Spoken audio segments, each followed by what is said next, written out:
Springs police! Coral Springs police, come on, with your hands up, you get that shot! Hands, back her up. Cuff her up. Cuff her up. She's up to something. A quiet Saturday evening in Coral Springs, Florida. A family preparing for a Labor Day barbecue. But one argument about trust and lies would end with a 911 call that changed everything.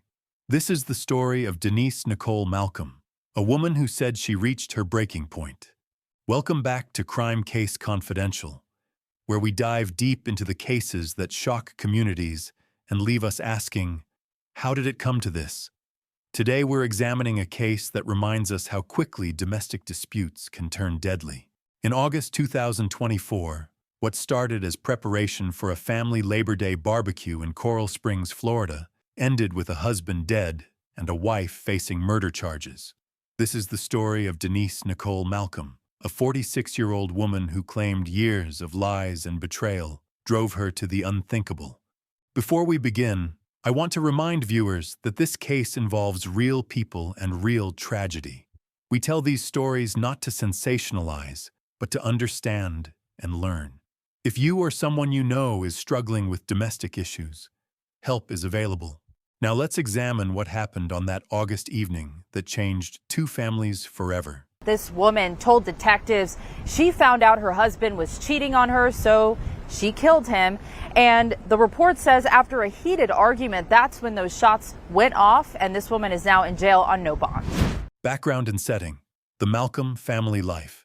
In the sunny city of Coral Springs, Florida, lived a family that seemed just like any other. Denise Nicole Malcolm, 46 years old, and her husband Rohan Malcolm, 52, had built what appeared to be a normal life together in this quiet suburban community.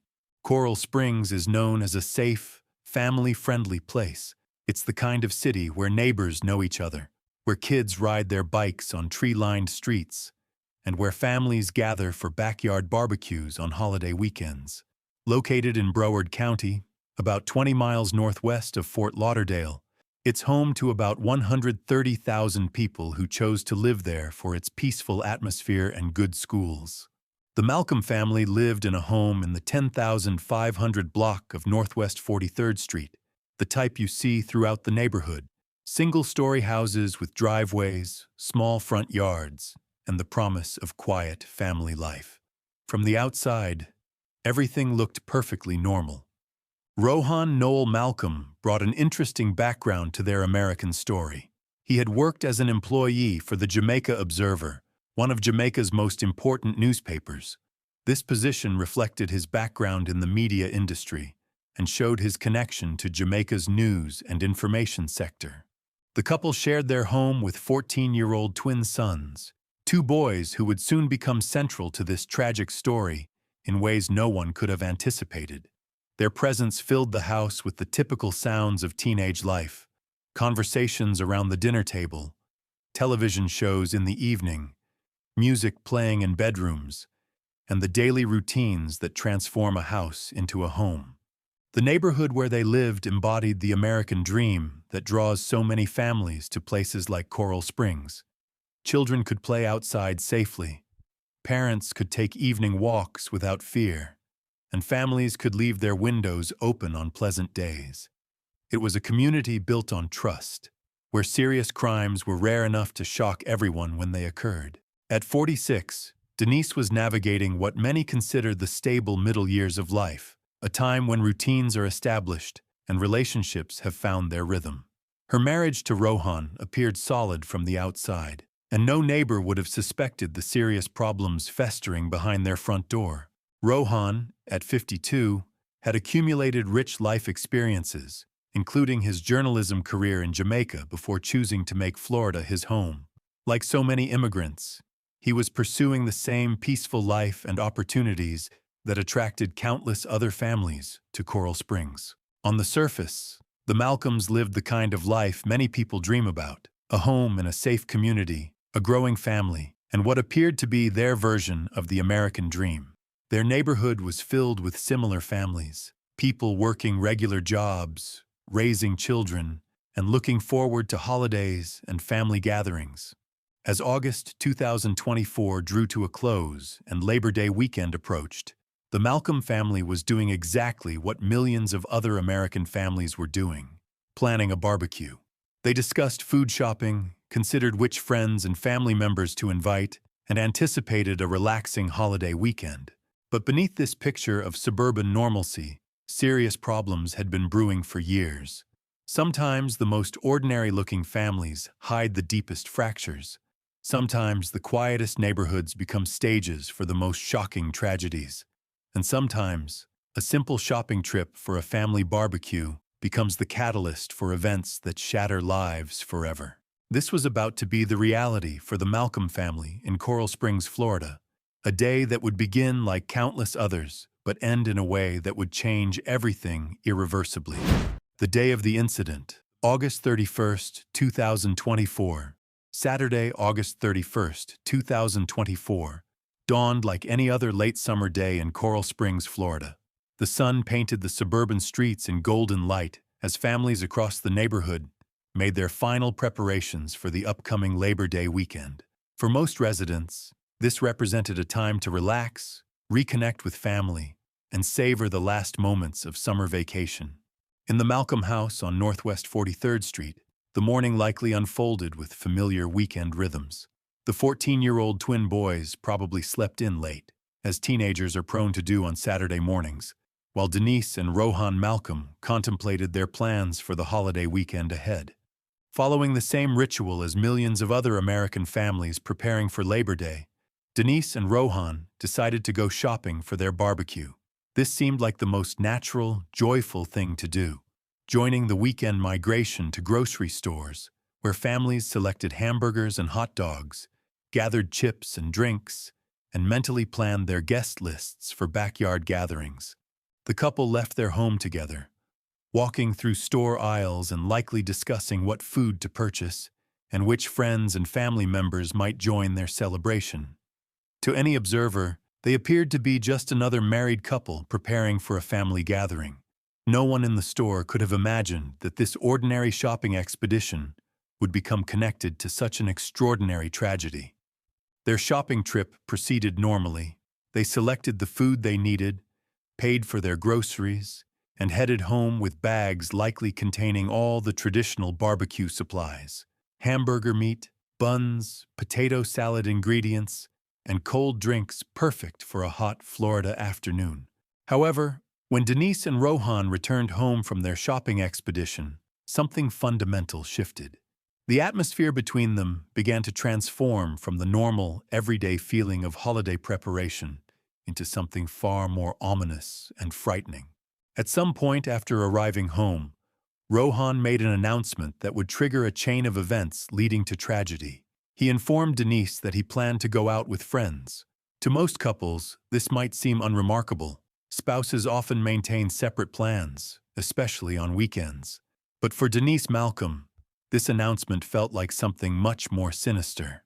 Denise didn't believe her husband's explanation about going out with friends. After enduring what she perceived as 2 years of lies and betrayal in their marriage, she had become suspicious of virtually everything Rohan told her. In her mind, his plan to go out was far from innocent.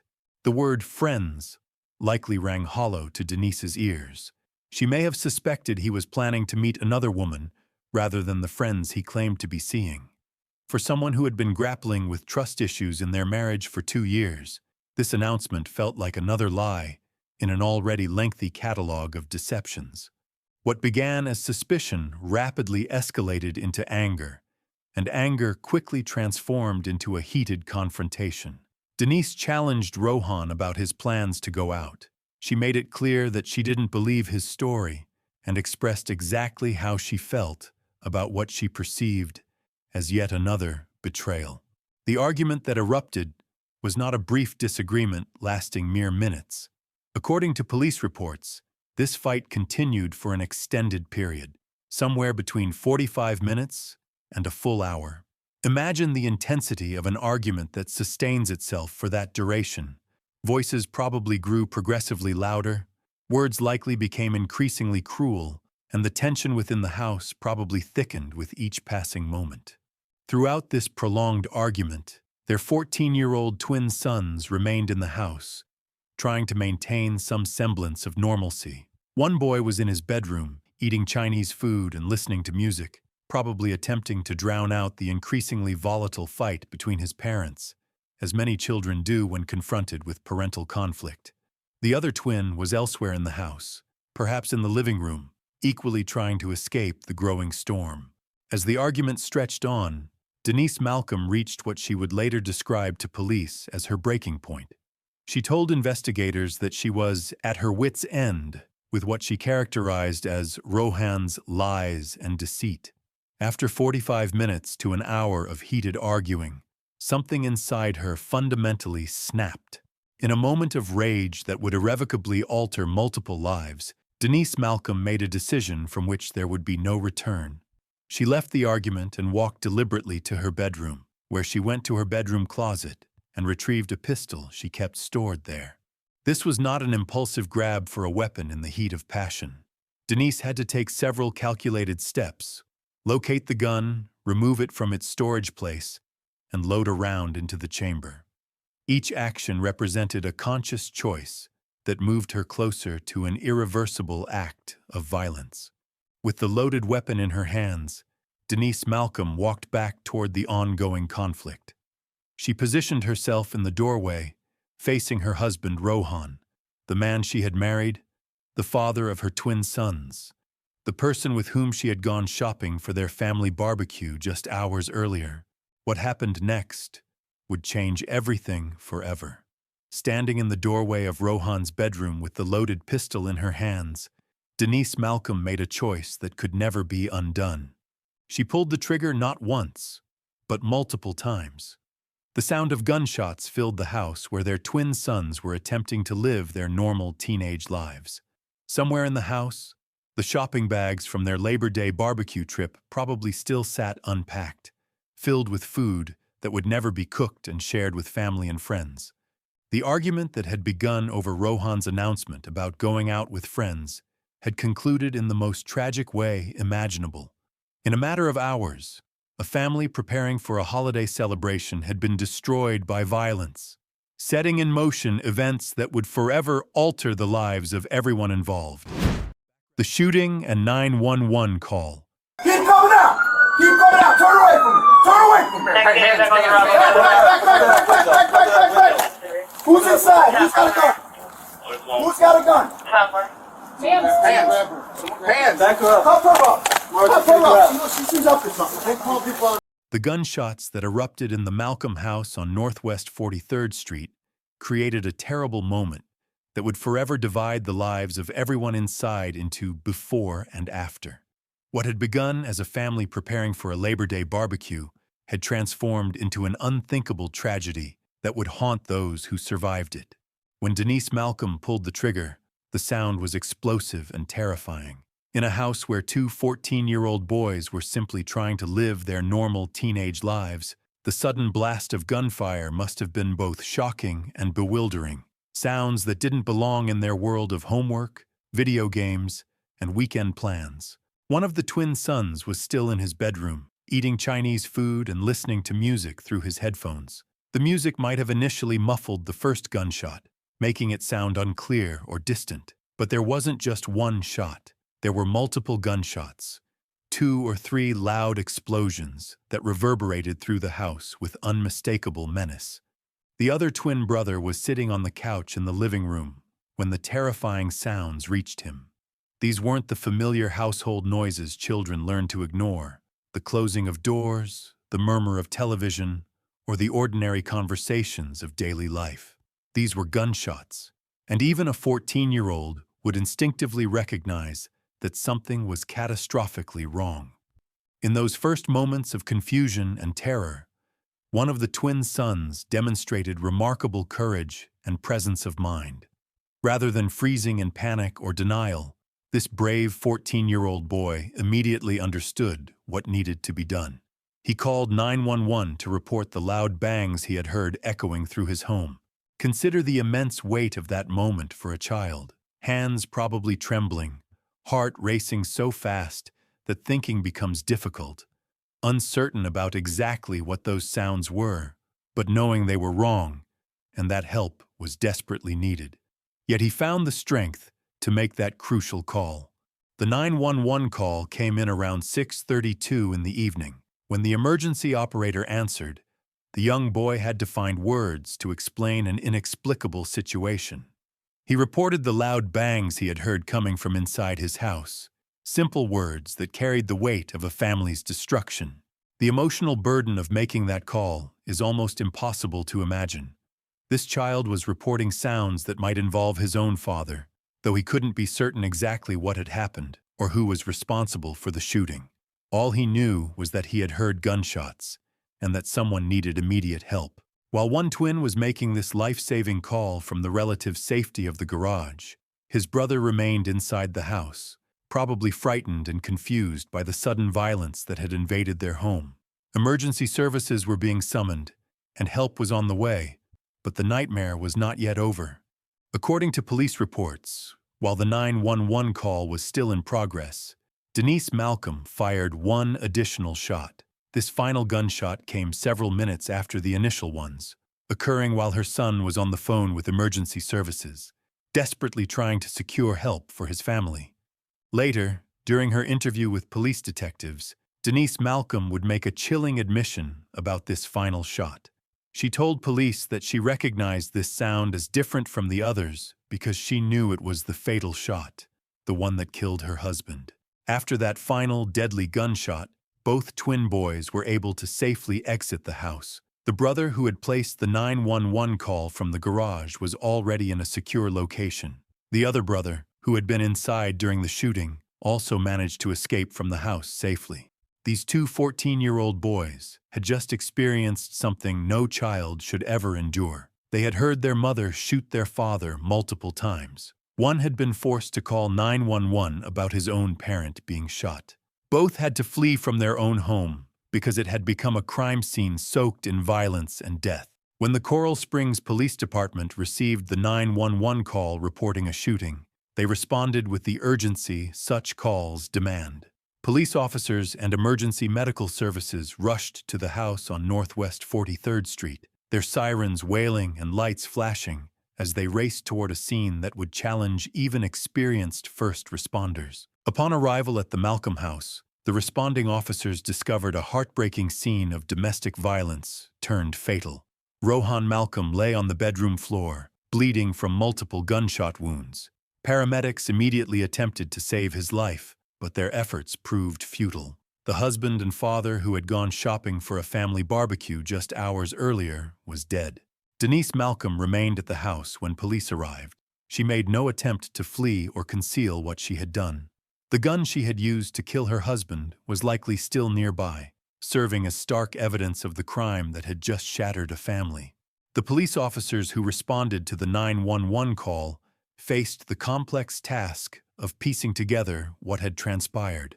Before them lay a dead man, a woman who had clearly been responsible for the shooting, and two traumatized teenage boys who had witnessed their family disintegrate in the most violent way possible. Denise Malcolm was arrested at the scene.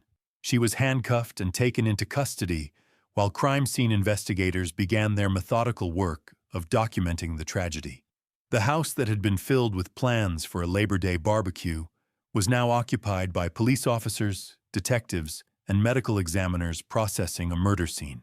The two twin boys, who had started that Saturday as typical teenagers anticipating a holiday weekend, were now witnesses to their father's murder and their mother's arrest. In the span of just a few hours, they had lost both parents, one to death and one to the criminal justice system. The 911 call that had begun with a brave 14-year-old boy attempting to secure help for his family had ended with that family completely and irreversibly destroyed. The courage he had shown in making that call had saved lives and brought justice, but it could not restore what had been lost in those terrible moments when violence replaced reason. Investigation and evidence. When police officers arrived at the Malcolm house on Northwest 43rd Street in Coral Springs, they encountered a crime scene that was both tragic and straightforward in its clarity. The evidence before them told a heartbreaking story that was devastatingly simple, A wife had shot her husband multiple times in their own bedroom, transforming their home into a scene of domestic homicide. The investigation began with the most sobering discovery: Rohan Malcolm's body, found dead from multiple gunshot wounds in the bedroom he had shared with his wife. The crime scene revealed that he had been shot several times, indicating this was neither an accident nor a single moment of uncontrolled anger, but rather a deliberate and sustained act of violence that unfolded over several critical minutes. The officers made entry into the residence to check on the well-being of anybody who may be inside. They did come across and encounter one male individual who had suffered multiple gunshot wounds. The weapon used in the shooting was easily located and became a crucial piece of evidence. Denise Malcolm had retrieved it from her bedroom closet, where it had been stored. This gun's location proved significant because it demonstrated that Denise had been forced to make multiple conscious decisions before the shooting occurred. She had to walk to the closet, retrieve the weapon, load it, and then use it, a sequence of actions that indicated premeditation, even if that planning occurred within a very brief time frame. However, one of the most compelling aspects of building this case came from an unexpected source: Denise Malcolm herself. Unlike many individuals arrested for serious crimes who attempt to minimize their responsibility or blame others, Denise chose a path of complete honesty about her actions. When detectives conducted their formal interview, Denise Malcolm was remarkably candid about what she had done. She readily admitted that she had shot her husband Rohan, but more significantly, she provided detailed explanations for her actions that became central to understanding this tragic case. Denise told police officers that she was at her wits' end with her husband's lies and deceit. So what happened tonight that made you, as you put it, snap? It's just the lies, the constant lies, the constant, you don't want me to move out, you don't want me to leave. You keep saying you want your family, but you don't, because you keep doing what you're doing. These exact words painted a vivid picture of a woman who felt she had reached an emotional breaking point after enduring years of problems in what appeared from the outside to be a stable marriage. During her police interview, Denise revealed crucial background information that helped investigators understand the context surrounding the shooting. She disclosed that she had known about her husband's infidelity for the previous 2 years, a revelation that dramatically changed how investigators viewed the crime. He always does that. He always makes it seem like we're working on our relationship, and then he just sideswipe it with some BS. How long has this been going on? Like 2 years. Almost 3 years. This was not a sudden marital crisis that had emerged overnight. For 2 entire years, Denise believed that Rohan had been unfaithful to their marriage vows. She told police that throughout this extended period, she and Rohan had been arguing frequently. Their house, which projected an image of suburban tranquility to neighbors and passers-by, had actually been filled with tension, accusations, and bitter fighting for an extended period. The 2-year duration of these marital problems became vital evidence in understanding the case. It demonstrated that this shooting was not simply the result of one argument on one Saturday afternoon, but rather the culmination of years of accumulated anger, resentment, and frustration that had been building inside Denise Malcolm like pressure in a boiler. Denise provided investigators with a detailed chronology of the events on August 31st, 2024. She explained that after returning from their shopping trip for the Labor Day barbecue, Rohan announced his intention to go out with friends. But Denise's reaction revealed the depth of distrust that had poisoned their relationship. According to her statement to police, she was convinced that Rohan was lying about his plans to see friends. She believed he was actually planning to meet his mistress, the other woman with whom he had been conducting his affair. This belief triggered the explosive anger that initiated the argument leading to tragedy. Denise told investigators that the ensuing argument was far from a brief disagreement. It was an intense, heated confrontation that lasted between 45 minutes and a full hour. During this extended conflict, Both parents were engaged in bitter fighting, while their 14-year-old twin sons remained in the house, trying to maintain some semblance of normal teenage life amid the chaos. The most critical portion of Denise's confession came when she described the moment she decided to retrieve the gun. After arguing for nearly an hour, she told police that she had reached her absolute breaking point. Her anger and frustration had grown so intense that she made the decision to end the argument in the most final and irreversible way possible. Denise admitted to police that she left the ongoing argument, walked to her bedroom closet, and retrieved the gun stored there. She then loaded the weapon, demonstrating that she understood exactly what she intended to do. This wasn't an accident, a mistake, or a momentary lapse in judgment. It was a deliberate choice made with full awareness of its consequences. She told investigators that she then positioned herself in the doorway of Rohan's room and shot him multiple times. The fact that she fired more than one shot became important evidence showing this was not a single moment of rage, but rather a sustained and deliberate attack on her husband's life. With Denise's comprehensive confession, combined with the physical evidence collected from the crime scene, police possessed everything necessary to build an overwhelming case against her. The evidence formed a clear and indisputable narrative. Rohan's body showed multiple gunshot wounds consistent with Denise's account. The gun was found and definitively traced back to Denise. She had admitted to the shooting in explicit detail. She had explained her motive, years of suspected infidelity culminating in the final argument about his lies. There were witnesses, the twin sons, who had heard the gunshots. The 911 call provided a precise timeline of when the shooting occurred. Based on this overwhelming evidence and Denise's detailed confession, police arrested her and formally charged her with second-degree murder with a firearm. This charge reflected prosecutors' belief that Denise had killed her husband intentionally, but that it had not been planned significantly in advance, which would have constituted first-degree murder. The "with a firearm" enhancement to the charge carried significant legal weight because it made the crime considerably more serious and carried a substantially longer prison sentence. Using a gun to commit murder is treated as a more severe offense than other types of homicides under Florida law. From an investigative standpoint, this case was exceptionally strong. Detectives had physical evidence, a detailed confession, eyewitness accounts, and a clear motive. Denise Malcolm had made no attempt to cover up her crime or shift blame to someone else. Her honesty about what she had done and why she had done it provided investigators with a complete picture of the events. Ironically, while this honesty demonstrated that Denise was accepting responsibility for her actions, it also made mounting any legal defense extremely difficult. When a defendant confesses to a crime and provides detailed explanations of exactly how and why they committed it, there are very few legal strategies available to avoid conviction. Her candor, while perhaps morally commendable, had effectively sealed her legal fate. Legal proceedings and sentencing. Following the shooting on August 31, 2024, Denise Nicole Malcolm was immediately taken into custody at the crime scene. She made no attempt to flee or conceal her actions, instead remaining at the house until police officers arrived to arrest her.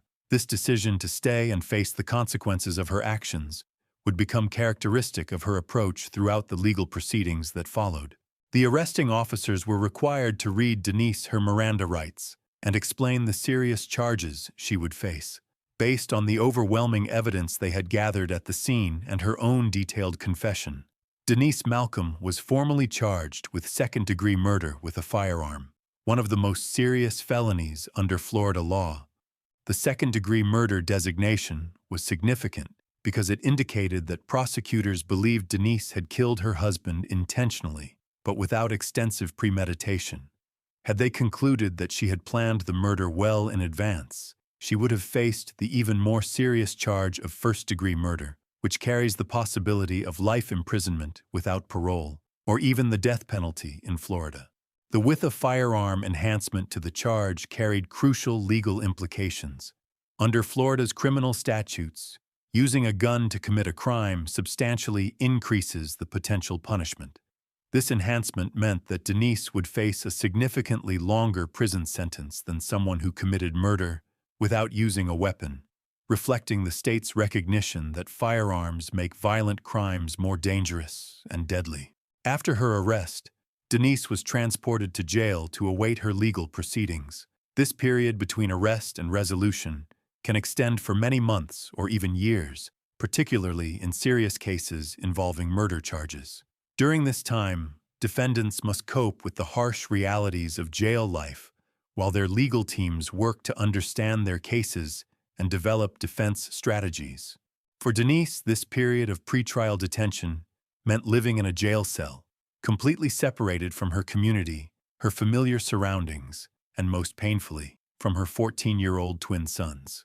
These boys had already lost their father to violence and were now losing their mother to the criminal justice system, at least temporarily. The family that had been shopping for barbecue supplies just days earlier was now completely scattered and destroyed. Denise's defense attorneys faced an extraordinarily challenging situation during this period. Their client had already provided police with a detailed confession explaining exactly how and why she had killed her husband. Defending someone who has admitted their guilt requires finding alternative legal strategies, such as arguing for reduced charges based on mitigating circumstances or negotiating for a more lenient sentence. After months of legal proceedings, consultations, and strategic planning, Denise Malcolm and her legal team reached a pivotal decision. Rather than proceeding to trial and attempting to prove her innocence or argue for acquittal, Denise chose to plead guilty to the charges against her. This decision represented a significant legal and personal moment. By pleading guilty, Denise was formally admitting in court that she was responsible for her husband's death. She was accepting that she had committed second-degree murder with a firearm exactly as the prosecutors had charged, acknowledging full legal and moral responsibility for her actions.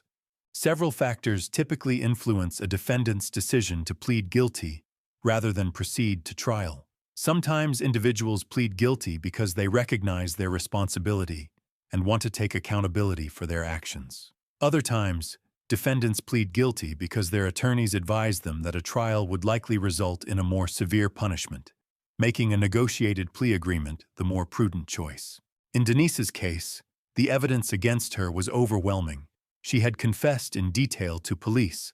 There were witnesses, her twin sons, and the physical evidence clearly supported the prosecution's case. Proceeding to trial would have been extremely risky because a jury might have imposed an even longer prison sentence, potentially including life imprisonment. When defendants plead guilty to serious crimes like murder, they typically negotiate what is called a plea agreement with prosecutors. This agreement specifies exactly what punishment the defendant will receive in exchange for their guilty plea, providing certainty for both sides and avoiding the unpredictability of a jury trial. Denise Malcolm's plea agreement was carefully negotiated between her defense attorneys and prosecutors from the state of Florida. The agreement contained several crucial components that would determine how she would be punished for killing her husband, balancing the severity of her crime with various mitigating factors her lawyers had presented. The most significant element of the plea agreement was the length of her prison sentence. Instead of risking a trial where she might receive life imprisonment or an even longer sentence, Denise agreed to serve exactly 21 years in prison, a substantial punishment that reflected the gravity of her crime while providing some measure of certainty about her future. The final phase of Denise Malcolm's legal journey was the sentencing hearing, which took place in June 2025, approximately 10 months after the shooting. This hearing represented the moment when a judge would officially accept her guilty plea and formally announce her punishment in open court, bringing legal closure to the case. During the sentencing hearing, Denise was required to stand before the judge and formally admit her guilt to second-degree murder with a firearm. She had to confirm that she understood exactly what she was pleading guilty to, and that she comprehended the full consequences of her plea, ensuring that her decision was made knowingly and voluntarily. The judge then officially sentenced Denise Nicole Malcolm to 21 years in prison, meaning she would be required to serve 21 full years behind bars before becoming eligible for release. This sentence reflected both the seriousness of her crime and the mitigating factors her defense team had presented, including her honesty with police and acceptance of responsibility. An important detail of Denise's sentence involved credit for time already served. She would receive credit for the time she had spent in jail awaiting resolution of her case.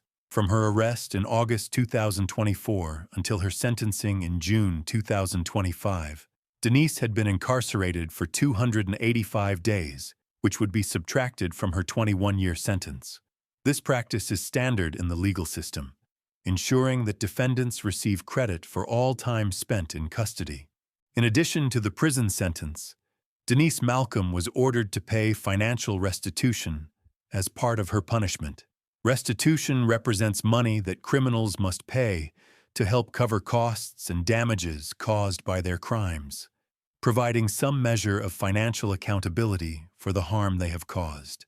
Denise was specifically ordered to pay $23,500 in restitution, money that would help cover expenses related to her husband's death, including funeral costs, lost income, and other financial impacts on the surviving family members. While no amount of money could restore what was lost, this restitution represented a tangible acknowledgement of the financial consequences of her actions. The plea agreement also specified that additional restitution amounts might be determined later for the guardian of her children. Since Denise would be imprisoned and unable to care for her twin sons, someone else would need to become their legal guardian and assume responsibility for their financial and emotional care during her incarceration. A 21-year prison sentence represents an extraordinarily long period of time, particularly when considered in human terms. Denise Malcolm was 46 years old when sentenced, meaning she will be 67 years old when she becomes eligible for release, assuming she serves her full sentence without any reductions for good behavior or other factors. Her twin sons, who were 14 years old at the time of the shooting, will be 35 years old when their mother potentially regains her freedom. They will have navigated their entire journey from adolescence to full adulthood without their mother present. They may have graduated from high school and college, established careers, married, and possibly even had children of their own by the time they could potentially reunite with their mother as a free woman. For Denise Malcolm, this sentence means spending more than 2 decades of her life in a prison cell, with ample time to reflect on the decision she made during those crucial moments on that August evening when she chose to end her husband's life, rather than seeking alternative solutions to their marital problems. The barbecue they had planned would never happen, and the family they had built together was now forever destroyed by her actions. Impact and conclusion. As the courtroom fell silent following the judge's pronouncement of a 21-year sentence in June 2025, the legal chapter of this tragedy drew to a close. But for the families and community affected by Denise Nicole Malcolm's actions, the real story was just beginning. The gavel's strike marked not an ending, but the start of a lifetime of consequences that would ripple through multiple lives for decades to come. The sentencing brought a form of legal closure, but it could never undo the devastating impact of that August evening when a family barbecue shopping trip became the prelude to murder. Denise Nicole Malcolm, 46, had pleaded guilty to second-degree murder with a firearm, accepting a 21-year prison sentence with 285 days credited for her pretrial detention. Yet the true measure of this tragedy extended far beyond any courtroom proceedings. The most profound and lasting victims of this case are undoubtedly the couple's 14-year-old twin sons, who lost both parents in a single, violent act. One boy had been in his bedroom eating Chinese food and listening to music when gunshots shattered his world forever. The other was in the living room when he heard the terrifying sounds that would haunt his memories for the rest of his life. According to Coral Springs police records, authorities responded to the 10,500 block of Northwest 43rd Street after one of these brave boys called 911 at approximately 6:30 p.m., to report that a man in their home had been shot. These children experienced trauma that extends far beyond witnessing their father's murder. One of them was forced to make the 911 call that would ultimately lead to their mother's arrest and conviction. At just 14 years old, they became orphans not through accident or illness, but through an act of domestic violence that transformed them from typical teenagers looking forward to a holiday weekend into survivors of unimaginable family destruction. The impact on Coral Springs' peaceful community was equally profound.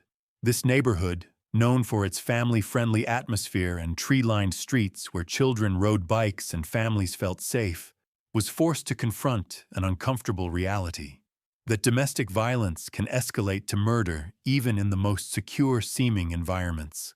Neighbors who had observed the Malcolm family shopping for their Labor Day barbecue just hours before the shooting struggled to comprehend how quickly apparent normalcy had transformed into a nightmare of violence and death. Rohan Malcolm's death sent shockwaves through Jamaica's media community, where he had built his professional reputation as an IT specialist at the Jamaica Observer. His former colleagues remembered him fondly as a friendly, down-to-earth person who had successfully built a new life in America over approximately 10 years. His family in Jamaica, devastated by their loss, organized fundraising efforts to cover funeral expenses and provide support for his surviving children, creating a GoFundMe campaign to help with these overwhelming costs. This tragedy highlighted the particular vulnerability of immigrant families dealing with domestic crises far from their extended support networks. Rohan had pursued his version of the American dream in Florida, working to build a stable life for his family, only to have his life cut short at 52 by the person who should have been his closest ally and partner.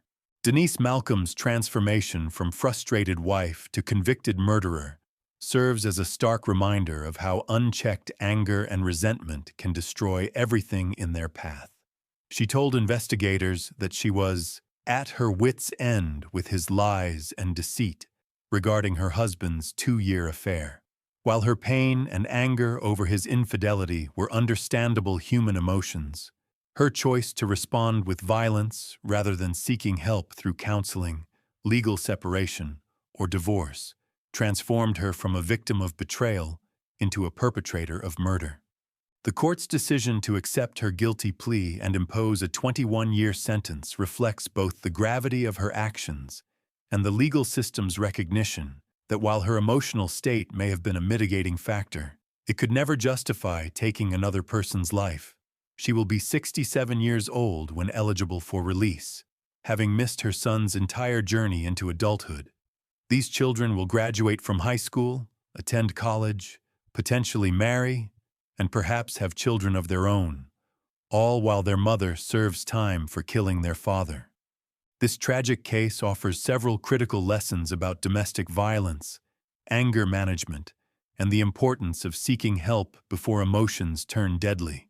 Marriage counseling, individual therapy, legal consultation, and domestic violence resources could have provided Denise with healthy alternatives to address her husband's infidelity and her own emotional pain. The National Domestic Violence Hotline, local counseling services, and family lawyers all offer confidential support for people facing relationship crises. Even in the darkest moments of betrayal and anger, there are trained professionals ready to help individuals navigate their pain without resorting to violence. Rohan's infidelity was undoubtedly a betrayal that caused real and legitimate pain, but it didn't warrant a death sentence. Denise's choice to kill rather than seek help destroyed not just Rohan's life and her own future, but also her children's sense of safety, security, and family stability. What began as one person's betrayal became a tragedy that claimed multiple victims across generations. When parents choose violence, children invariably suffer the most lasting and severe damage. The Malcolm twins will carry the trauma of that August night, the sounds of gunshots echoing through their home, the sight of their father bleeding, the knowledge that their mother was the killer for the rest of their lives. No child should have to call 911 to report their parents' murder or live with the knowledge that one parent killed the other. When someone reaches the point of being at their wits' end, it represents a clear signal that professional intervention is desperately needed. Feelings of hopelessness, uncontrollable rage, and thoughts of violence are warning signs that should prompt immediate help-seeking behavior rather than tragic action. The 2-year buildup of anger and resentment in the Malcolm household represented numerous missed opportunities for intervention. Perhaps the most heartbreaking aspect of this entire case is how completely preventable it was. If Denise had channeled her anger and pain into seeking professional help instead of seeking violent revenge, both she and Rohan would likely be alive today. Their sons would still have both parents, flawed though their marriage may have been. The family that went shopping for barbecue supplies on a Saturday afternoon would have returned home to cook dinner together instead of having their lives destroyed by gunfire. The Malcolm family tragedy stands as a powerful reminder that no relationship problem, no matter how painful, enraging, or seemingly insurmountable, justifies taking another person's life. Betrayal, lies, and infidelity cause real emotional wounds that can feel devastating, but these wounds can heal through time, therapy, and healthy choices. Murder, however, creates wounds that never heal and consequences that extend far beyond the immediate victims. As Denise Nicole Malcolm begins serving her 21-year sentence in a Florida state prison, her sons must somehow rebuild their lives from the complete wreckage of that August evening.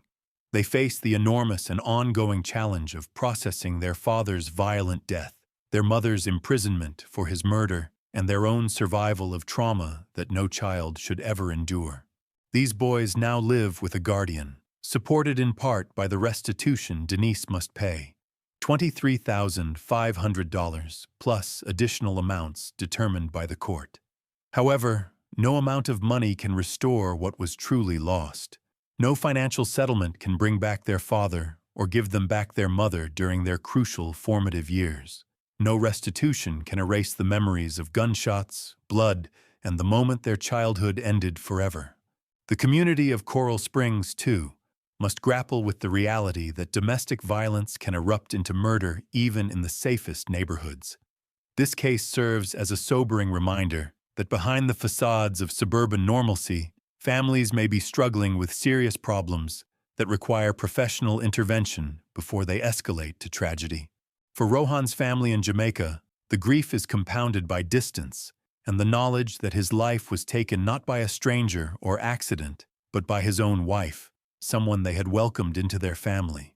His colleagues at the Jamaica Observer remember a man who had successfully built a life in America, only to have it cut short just as he was enjoying the fruits of his hard work and dedication.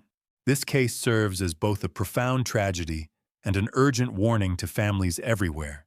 It reminds us that when we feel overwhelmed by betrayal, anger, and rage, we must choose healing over harm, professional help over violent revenge, and hope over despair. The moment we begin to consider violence as an option for solving our problems, everyone loses: the intended victim, the perpetrator, the children, and the entire community.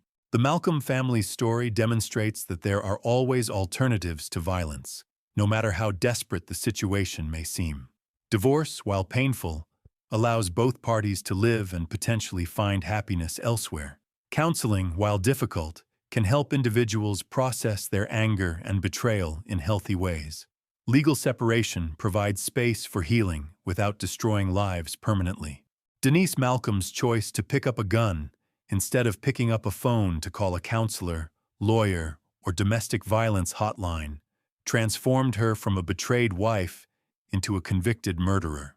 Her 21-year sentence represents not just punishment for her crime, but also 21 years during which she will have to live with the knowledge that she destroyed her own family through an act of violence that solved nothing and created immeasurable suffering. As we conclude this tragic story, we must remember all the victims: Rohan Malcolm, whose life was cut short at 52, the twin boys who lost both parents in a single act of violence, and even Denise Malcolm herself, whose understandable pain over her husband's infidelity led her to make choice that destroyed her own life as thoroughly as it ended his. May Rohan Malcolm rest in peace, and may his sons find the strength, support, and healing they need to overcome this unimaginable tragedy.